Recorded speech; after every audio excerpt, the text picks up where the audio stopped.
You're listening to WOSD. I'm your host, Kelly Thompson Clark, from the OSD Sourcing Unit. Thank you for joining us for a discussion on the reopening of the Operational Service Division's Tradesperson Contracts.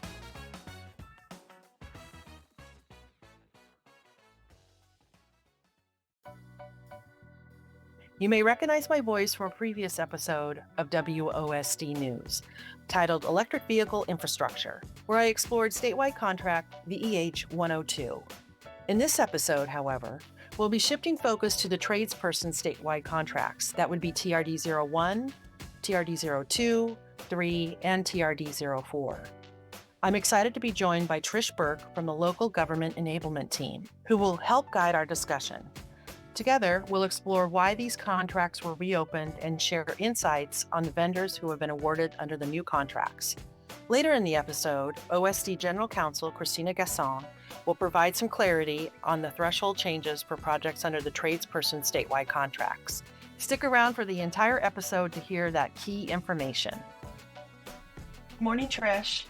Good morning, Kelly. So great to be here this morning. Boy, when I think of 2024, it certainly was a year of growth and change for OSD, and the trade contracts were no exception. So really excited to talk about the work that you've done in the past 6 to 12 months on the trades. Kelly, would you mind taking a step back? We have 4 trades agreements. Share with us the legacy, why they were reopened this year, and tell us a bit about that story. Sure. Well, first of all, your comment about 2024, a lot going on is an understatement at OSD. It's our tradesperson contracts, which are for any kind of maintenance, construction, alteration to structures and so on, have been around since 2017 and 18 in their current form. And so in 17 and 18, TRD01, which is our largest trade contract because it was the first one, it covered more general categories. In 17 into 18, TRD01 was born. And in TRD02 was born probably about 6 months later, more around 2018. And then TRD03 and 4 followed later on, 18 into 19. And since then, things change. A lot has happened in the span of, 8 years. Over the last few years especially, we've had buyers request for service in the Cape and Islands, better service in Western Mass, and a variety of other places, outside of Middlesex and Suffolk County. And so we really wanted to answer that request. So we made the decision to reopen the contracts this last year. And that just happened to coincide with the request that came from the governor to see if we could open it up and include even more diverse businesses. And when I say diverse businesses, I mean businesses that are certified as a diverse business through the state's diversity office, as well as some other designations that might be around veteran-owned business and some other things that could have a federal designation. And so those two things coincided, the reopening and then looking to see if we could add more diverse businesses. So in May, TRD01 and TRD03 reopened, and those closed in July and August, and majority of vendors were awarded by September. And then in November, we reopened TRD02 and 04 with a closing date to be the end of the year. So it was, 30 days to turn around 2 contracts was very ambitious.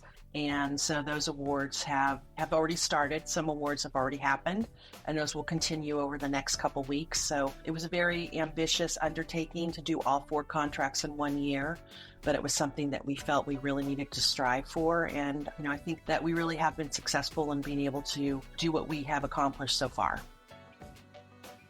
The reopening of the 4 tradesperson contracts have welcomed over 340 new vendors. Among them, over 60 are diverse businesses. Next, Trish and I will further discuss the awarded vendors across the 4 contracts and share information on how buyers can find these vendors.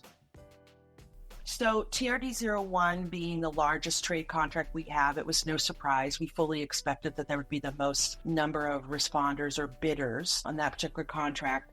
We ended up with over 90 responders for TRD01. Out of that 90, 80 were awarded, which is really an amazing percentage when you think about it.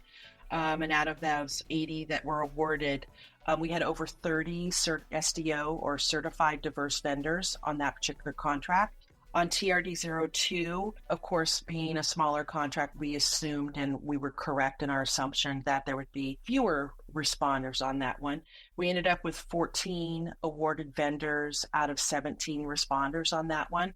And so total between TRD01 and 2 were 34 certified diverse vendors. TRD02 and 4 are still active procurement, so I can't really speak to end numbers on that right now. But I can say that we did have diverse businesses respond to both procurements. And probably between the two, we've had over 40 responders or 40 bidders. Again, I can't speak to how many have been awarded yet or anything like that because it is still an active procurement. But we should know a lot more over the course of the next couple of weeks. Let's get to it. Where can we find our vendors? Now that you've gotten us all excited about the process and what's available, we've got 29 service categories. I'm a buyer. Where are my resources? How do I engage and do business? So Combines is the first place. Each trade vendor is listed with their own MBPO, which is a master blanket purchase order. And then the trades are such large contracts that, unlike similar contracts that we have, vendors are listed under the categories in which they serve. So if a buyer is going into Combines, let's say they bring up TRD01 and they're looking for an electrician, they would go to what is known as a conversion vendor file or a master contract record. And once they go to that electrical master contract record or conversion file, they would find a list of all the vendors that serve in that category. That's how we have them listed currently in Combines. And then also in Combines, we have a tradesperson index. And so the tradesperson index, they can find vendors by county as well as by category of service that they need. And so when they click on a county, let's say it's Norfolk County, and then they're also looking for electricians, and then they click on electricians, it'll bring up a list of all the vendors that can service and provide electrical services in Norfolk County. So that's always a great way and probably the easiest way to find some of the vendors through Combines. We also have what's called a contract user guide. And in the last page of any of our contract user guides, regardless of the contract, there will always be a list or a table of vendor information or category information. And on the back page of the contract user guide, there are all the categories listed for that particular trade contract. You would click on the linked MBPO number that is listed there, and that will take you into Combines to that information that I spoke of just earlier. Thank you for such a thorough response. It's clear that there are a number of ways to access this information. And truly, listeners, if all else fails, don't forget there is the OSD Help Desk, and they are available Monday through Friday. So they're always ready to help guide and direct your inquiry.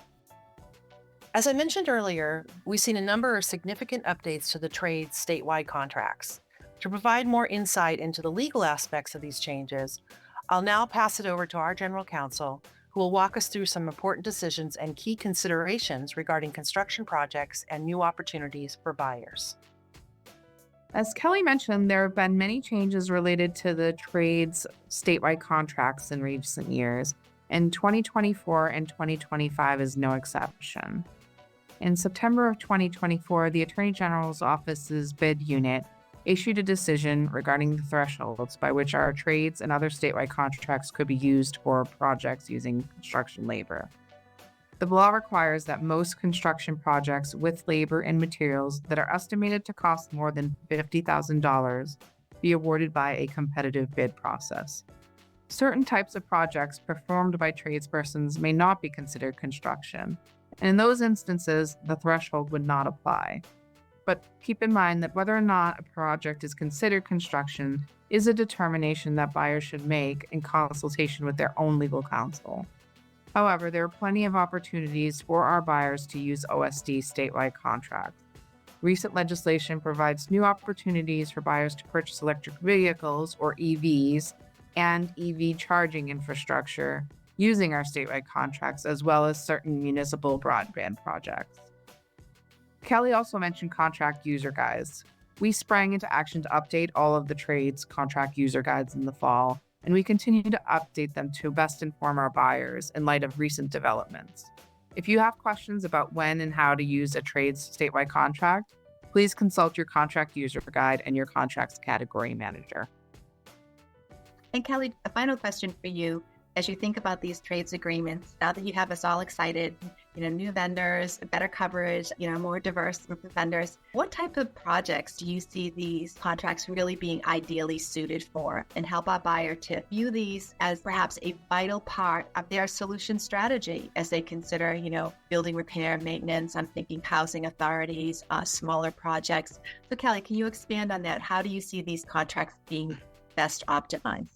Our trade contracts could be used from electrical to plumbing, HVAC, boilers, painting, asphalt.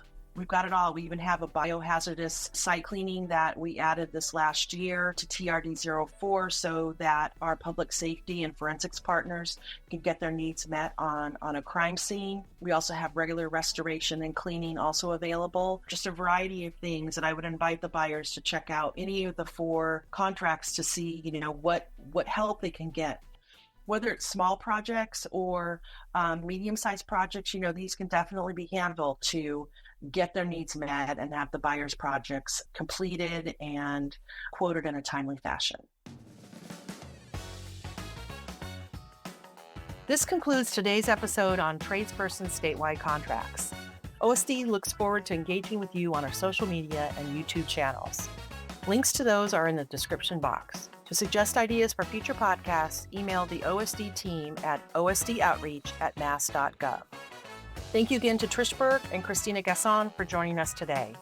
This podcast was produced by Layla Palmer and Miriam Stein, audio engineered and edited by Layla Palmer, and hosted by me, Kelly Thompson Clark. Thank you again for joining us.